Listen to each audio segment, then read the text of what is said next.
com o drama dos brasileiros que estão em Gaza e não conseguem sair. Gaza que está sendo bombardeado terrivelmente pela Força Aérea Israelense.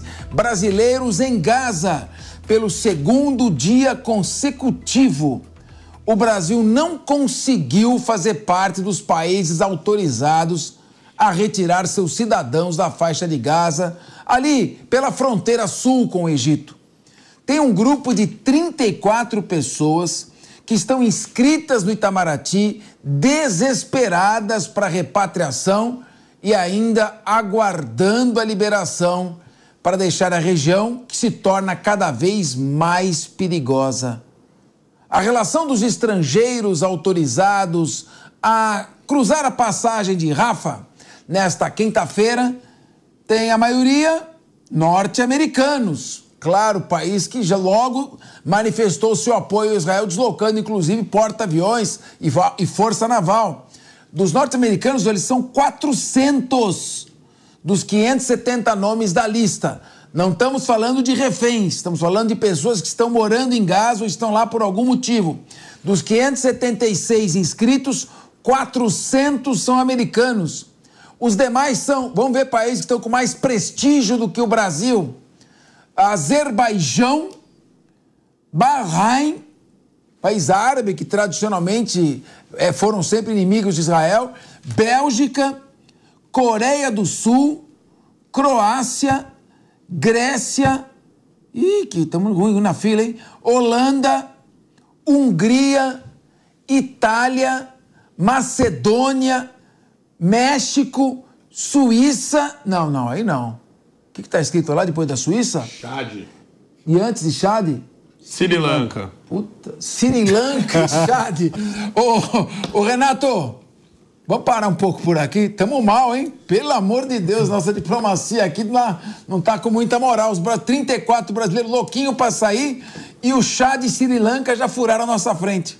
Rapaz, eu me lembro do presidente Lula ter dito que ia resolver tudo isso chamando os líderes mundiais para tomar uma cerveja com ele, né? Acho que ia resolver tudo da maneira mais patrimonialista possível, que ia falar com os amigos do Hamas, que ia fazer as ligações e, no final das contas, o que restou para o Brasil? Nós continuamos sem uma posição oficial do governo brasileiro que não considera o Hamas um grupo terrorista e continuamos com as pessoas sem conseguir voltar para o Brasil. Então, felizmente, é uma vergonha e mostra a irrelevância hoje da diplomacia brasileira. Palumbo, você é delegado de polícia, você entende de situações críticas, de evacuação de área que está sob perigo, resgate de reféns, recuperação de pessoas em situação crítica.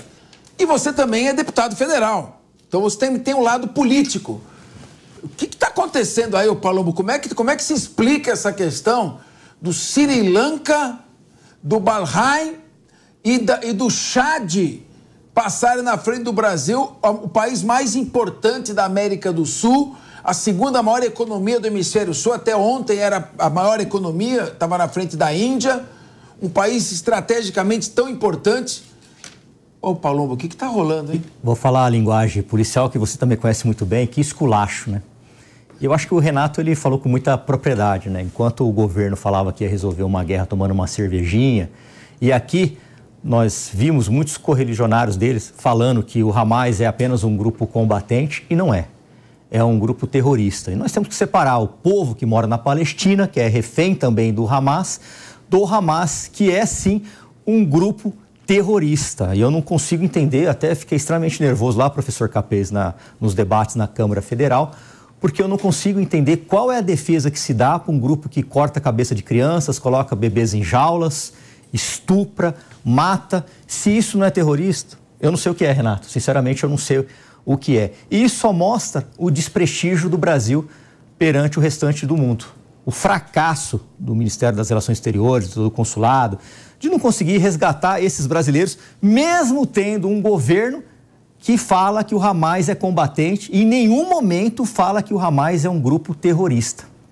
E eles querem que fazem uma narrativa para as pessoas confundirem, como se todo o povo da Palestina concordasse com isso. Não, eles são reféns. Capês, seria mais ou menos como se a gente pegasse o PCC aqui no Rio, em São Paulo ou em outros estados, e condenasse toda a população que é refém do PCC. O PCC é uma organização criminosa, não são combatentes.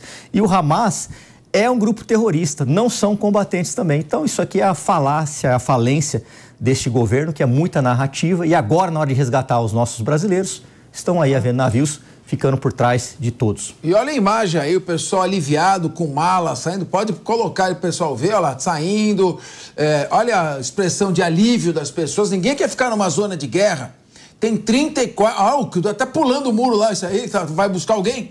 Então, 34 brasileiros que ainda se encontram em Gaza nessa situação difícil. O que é estranho, Palumbo, é a facilidade que o mundo tem de considerar o Daesh, que é o ISIS, o Estado Islâmico, um grupo terrorista, e não considerar o Hamas um grupo terrorista depois do que aconteceu no dia 7 de outubro.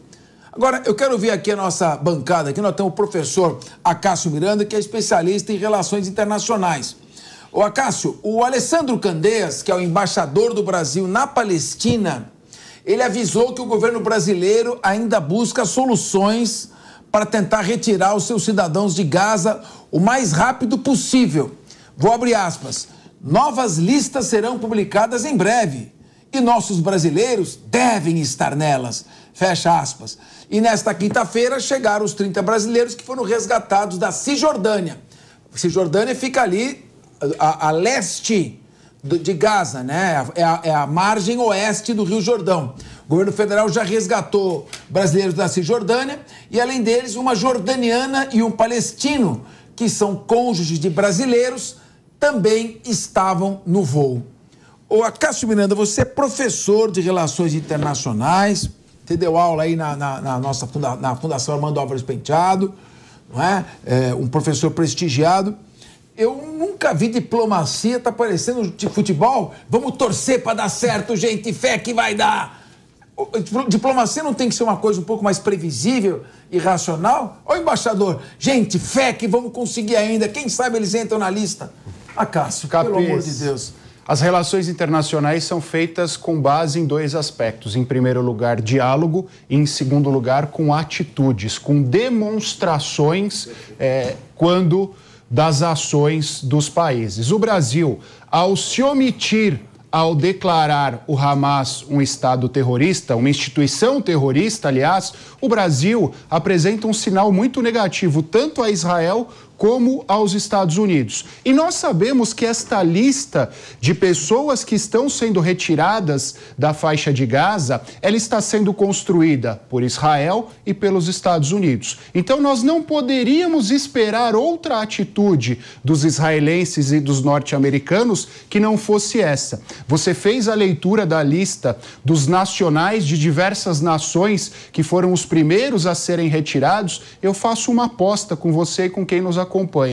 Todos os nacionais desta lista são de países que em algum momento declararam o Hamas como uma organização terrorista e agem diariamente, independentemente do estado de guerra, nesse sentido.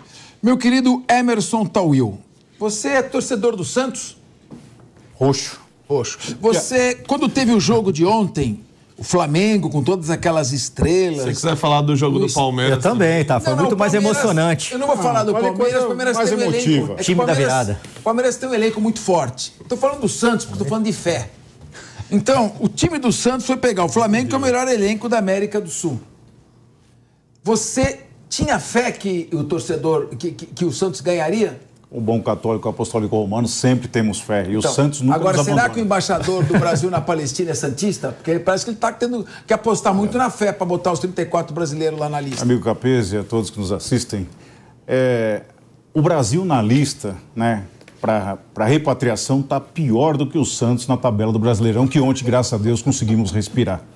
Veja só, é como disse o próprio Acácio aqui, falta afinidade, né, diplomática para que possa ter um estreitamento e consequente resultado positivo para repatriar esses brasileiros que estão lá numa situação totalmente delicada e assustadora. Precisamos recobrar isso de nossas autoridades. Não tem como inclusive o Brasil pagou um preço muito caro lá no Conselho de Segurança, porque mesmo tendo os votos a favor, os Estados Unidos acabou vetando. Dizem a boca pequena que foi justamente por conta dessa falta de decidir qual lado o Brasil está, de não reconhecer o grupo Hamas como um grupo terrorista, e isso custou muito caro para nós e principalmente para os nossos brasileiros que estão lá na faixa de Gaza.